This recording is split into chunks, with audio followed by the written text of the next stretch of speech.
അഗ്നി പരീക്ഷയാണ് മക്കളെ, അഗ്നി പരീക്ഷ. ബിഗ് ബോസ് സീസൺ 8 അഗ്നി പരീക്ഷയാണ് നടന്നുകൊണ്ടിരിക്കുന്നത്. പക്ഷേ കോമണേഴ്സിനെ സെലക്ട് ചെയ്യാനുള്ള ഈ ഒരു മത്സരത്തിൽ ഞാൻ കാണുന്ന എന്താന്ന് വെച്ചാൽ ഇതിനകത്ത് ആരും തന്നെ കോമണേഴ്സ് ഇല്ല.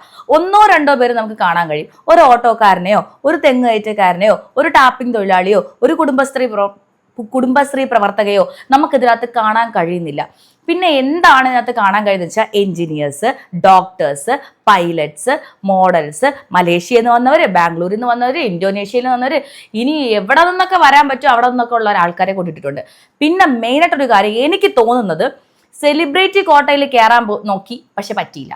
അങ്ങനെയുള്ള കുറെ പേരുണ്ടല്ലോ, അവരാണ് ഈ കോമണേഴ്സിൽ എടുത്തത്. പിന്നെ എന്ത് മാനദണ്ഡത്തിൽ എന്ത് അജണ്ടയുടെ ബേസിലാണ് ഇവരെയൊക്കെ കൊണ്ട് 40 പേരെ കൊണ്ട് അതിനകത്ത് ഇട്ടേക്കണമെന്ന് വെച്ചാൽ എനിക്കറിയത്തില്ല.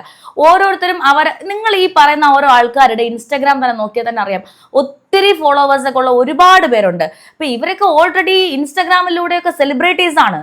അങ്ങനെയുള്ളവരെ നിങ്ങൾ ഈ കൊണ്ടുവന്ന് ഈ അഗ്നി പരീക്ഷയ്ക്കകത്ത് തള്ളി അവരെ അതിൽ നിന്ന് എടുത്ത് ബിഗ് ബോസിനകത്തോട് തള്ളേണ്ട കാര്യമില്ല. കോമണേഴ്സ് എന്ന് പറഞ്ഞാൽ സാധാരണ മനുഷ്യര്. അതായത് കഴിഞ്ഞ പ്രാവശ്യം വന്നപ്പോഴും നമ്മുടെ അനീഷ് എന്ന് പറഞ്ഞ മത്സരാർത്ഥി പറഞ്ഞാണ്, ഇനി അടുത്ത പ്രാവശ്യത്തെ ബിഗ് ബോസിലെങ്കിലും ഒരു 4-5 പേരെ കോമണേഴ്സിനെ ഉൾപ്പെടുത്തണമെന്ന്. കൊണ്ടുവന്നവരാണെങ്കിൽ വേറും മരക്കിഴങ്ങുകളെന്ന് വേണമെങ്കിൽ നമുക്ക് പറയാൻ പറ്റും. കാരണം എന്ന് വെച്ച് കഴിഞ്ഞാൽ ഒരു ക്വാളിറ്റി ഇല്ല.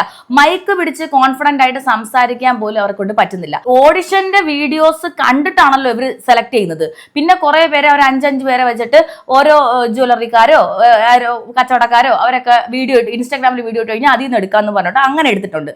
സോ എടുത്ത സെലക്ഷൻ പ്രോസസ്സും തെറ്റാണ് എന്നാണ് എനിക്ക് മനസ്സിലാക്കാൻ കഴിഞ്ഞത്. ആ സെലക്ട് ചെയ്ത ആൾക്കാരെ അതിനേക്കാളും പരമ മോശം. എന്നിട്ട് ഇവർക്ക് കൊടുക്കുന്ന ഗെയിമുകളാണെങ്കിൽ സ്റ്റാർ മാജിക്കിൽ കൊടുത്തതുപോലത്തെ കുറെ കുഞ്ഞു ഗെയിം. ഇതാണോ അഗ്നി പരീക്ഷ?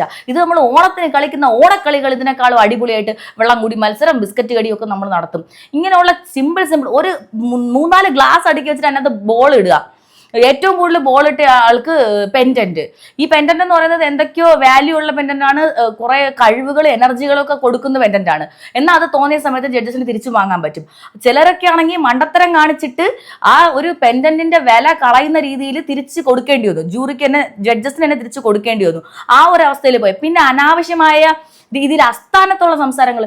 സത്യം പറഞ്ഞാൽ നമ്മുടെ തൊലി ഉരിഞ്ഞ് പോകുന്നത് പോലെ തോന്നിയത് എപ്പോഴാന്ന് വെച്ച് കഴിഞ്ഞാൽ, 2ാമത്തെ എപ്പിസോഡാണെന്ന് തോന്നുന്നു. അതിനകത്ത് ഞാൻ ബിഗ് ബോസിന്റെ കപ്പ് ഉയർത്തും, ഞാൻ അപ്പുറത്തു നിന്ന് ഉയർത്തും, ഞാൻ അവിടെ നിന്ന് ഉയർത്തും എന്ന് പറഞ്ഞിട്ട് ഈ കപ്പ് ഞാൻ ഉയർത്തും എന്ന് പറഞ്ഞിട്ട് അപ്പോഴത്തേക്കും ഓഡിയൻസ് സൈഡിൽ ഇരിക്കുന്ന വേറൊരു ടീം പറയാണ്, അവളല്ല ഞാനാണ് ഉയർത്താൻ പോകുന്നത്.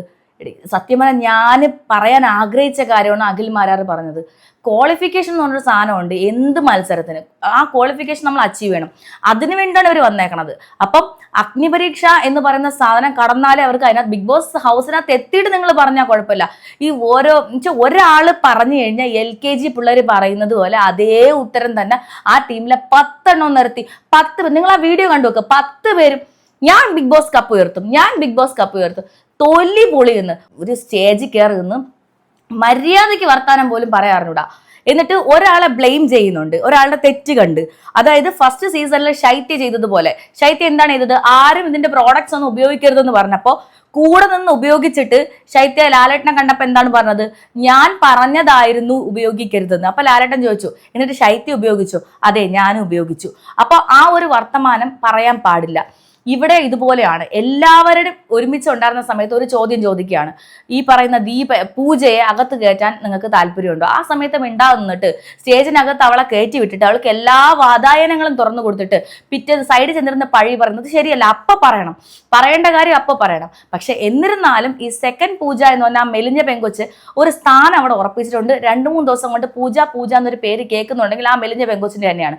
അത് അവൾക്ക് കൊടുക്കേണ്ട ഒരു കൈ തന്നെയാണ്. ചില വ്യക്തികള് മിണ്ടാ പൂച്ചകളായിട്ട് നിൽക്കുകയാണ്.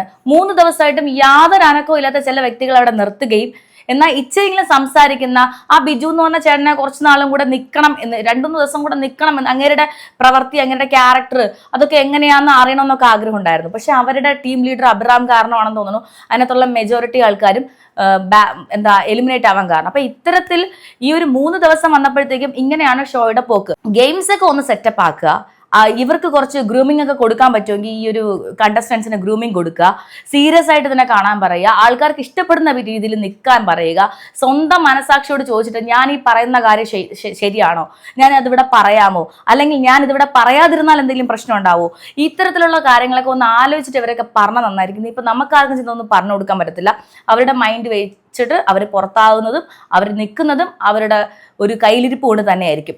രണ്ടാമത്തെ കാര്യം, ഉടനെ തന്നെ ബിഗ് ബോസ് 8 ആരംഭിക്കും. അപ്പോൾ ഞാൻ റിവ്യൂസ് ഓരോ എപ്പിസോഡും കണ്ട് കഴിഞ്ഞ വർഷത്തെ പോലെ തന്നെ ഇപ്രാവശ്യം ഇടുന്നുണ്ട്. അപ്പോൾ എല്ലാവരും കാണുക. എന്തായാലും നല്ല കുറച്ച് കോമണേഴ്സിനെ നമുക്ക് കിട്ടട്ടെ ഇപ്രാവശ്യം. സെലിബ്രിറ്റീസിന്റെ കൂടെയൊക്കെ പിടിച്ചു നിൽക്കാൻ, അവരുടെ സാമ്രാജ്യത്വമൊക്കെ തച്ചുടയ്ക്കാൻ പറ്റുന്ന കുറച്ച് കോമണേഴ്സിനെ നമുക്ക് കിട്ടട്ടെ. നമ്മുടെ ഇടയിലുള്ള ആൾക്കാരെ നമുക്ക് അങ്ങറ്റം വരെ സപ്പോർട്ട് ചെയ്യാം. എനിക്ക് ഏറ്റവും കൂടുതൽ സെലിബ്രിറ്റികളെ കാളും എനിക്ക് സപ്പോർട്ട് ചെയ്യാൻ ഇഷ്ടം കോമണേഴ്സിനെയാണ്. ഇവരുടെ കളിയൊക്കെ എങ്ങനെയാണെന്ന് നോക്കട്ടെ. ഇവർ സെലക്ട് ചെയ്ത ആൾക്കാരാണ് എനിക്ക് ബുദ്ധിമുട്ട് തോന്നിയത്. ഇങ്ങനെ ഒരു ഷോ വെക്കുന്നതിനോട് എനിക്ക് വേണ്ട എന്നൊരു താല്പര്യമില്ല. ഷോ വേണം, അത്യാവശ്യം ബെറ്റർ ആയിട്ട് പോകുന്നുണ്ട്. ജഡ്ജസ് കുറച്ച് സ്ട്രോങ് ആയിട്ട് ഷാർപ്പായിട്ട് തീരുമാനങ്ങൾ എടുക്കാൻ പറ്റുന്ന രീതിയിൽ, അപ്പോഴെപ്പോഴും കൊടുക്കാൻ പറ്റുന്ന രീതിയിൽ 3 പേരുണ്ട്. പിന്നെ ചില ഇടങ്ങളിൽ അവർ ചില പാർഷ്യാലിറ്റി കാണിക്കുന്നുണ്ടോ എന്നൊരു സംശയം ഇല്ലാതില്ല. അത് നമുക്ക് വരും എപ്പിസോഡിൽ കാണാൻ പറ്റും. അപ്പൊ എന്തായാലും ഇവർ പരസ്പരം അടികൂടി ചാവാതിരുന്ന അത്രയും നല്ലത്. കാര്യം പല സമയങ്ങളിലും ടാസ്കുകളൊന്നും ജയിക്കാതെയാണ് രഞ്ജിനി ബിഗ് ബോസിനകത്ത് നിന്നെന്ന് അഖിൽമാരാർ പറഞ്ഞു. ഞാൻ ടാസ്ക് ജയിച്ചില്ലെങ്കിൽ എന്താ, MLA സ്ഥാനത്ത് നിങ്ങൾ പൊട്ടിയല്ലോ എന്ന് തിരിച്ച് മറുപടി പറഞ്ഞു. അപ്പൊ അങ്ങനെയുള്ള കുത്തുകൾ, കൊലപാതകങ്ങളൊക്കെ അതിനകത്ത് നടക്കുന്നുണ്ട്. നമുക്ക് നോക്കാം ഇതെങ്ങനെയാണ് പോകുന്നതെന്ന്.